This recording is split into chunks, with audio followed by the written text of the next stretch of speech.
आप कमा हक हो समझ से। बात यह है कि जलसे लोग क्यों करवाते और जलसा करके फायदा क्या होता। अभी ये जो बगल में मस्जिद है, सुबह फजर की टाइम हमारी मस्जिदें बतला देंगी कि इस जलसे का रिजल्ट क्या है। दुनिया में इंसान जो भी कोई काम करता है, काम करने से पहले वो नफा और नुकसान को पहले सोचता है कि मैं इस काम में कदम बढ़ाऊंगा तो कितना नफा होगा, कितना फायदा होगा और कितना हमारे लिए इसमें नुकसान है।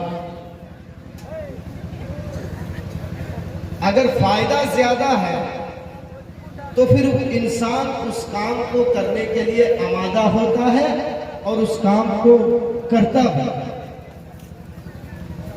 लेकिन अगर नुकसान ज्यादा हो फायदे से तो फिर उस काम के ख्याल को दिल से निकाल देता है इंसान कि नहीं, हमको इसमें कदम नहीं बढ़ाना है, क्योंकि नफा से ज्यादा हमारे लिए इसमें नुकसान। तो आप जो लाखों रुपये खर्चा करके ये जो जलसा करवा रहे हैं और आप कर भी रहे हैं जलसा, इसमें कितना फायदा है और क्या फायदा है और मकसद क्या है। अगर आपसे सवाल किया जाए तो आपका जवाब यही निकलेगा कि मौलाना, हमारे मदारिस और मसाजिद ये दीन के किले हैं, पिलर हैं, मजबूत खंभे हैं। जब तक हम मदरसे और मस्जिदों को आबाद रखेंगे, यहीं से इस्लाम का प्रचार होगा। इसीलिए हम ताउन भी करते हैं और जलसा करवाते हैं। आपका जवाब यही आएगा। लेकिन मैं तो कहता हूं कि जलसा इसलिए किया जाता है कि जलसों में कुरान और हदीस की जो बातें कही जाए उस पर बोलने वाले को भी और सुनने वाले को भी, दोनों को। ऐसी बात नहीं कि बोलने वाला चला जाए बोल करके और वो अमल ना करे।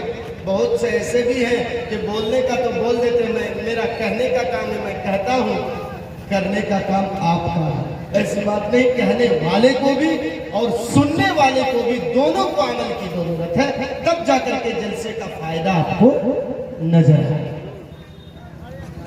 हम और आप दुनिया में किस लिए भेजे गए हैं? क्या इसीलिए कि हम खाएं पिए, हमारी नशो नुमा हो, सफर करें, जलसे जुलूस में जाएं?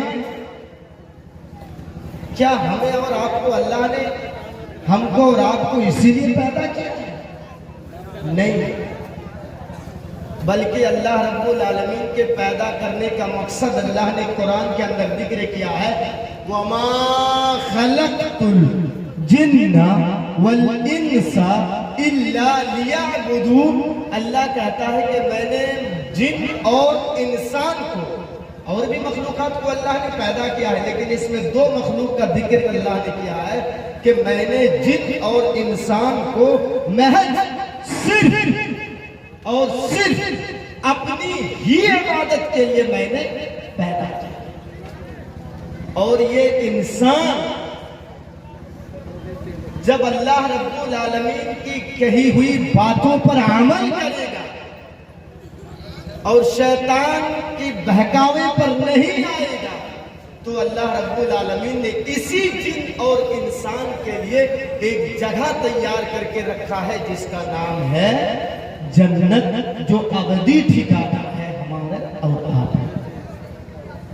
और अगर इस दुनिया में हमने शैतान की इत्तिबा की, शैतान की बातों पर हम और आप चले, तो अल्लाह ने एक और जगह रखा है जिसका नाम है जहन्नम। अल्लाह हमें तो आपको अगर नहीं माने हम अल्लाह की बात तो उस जहन्नम में अल्लाह देगा।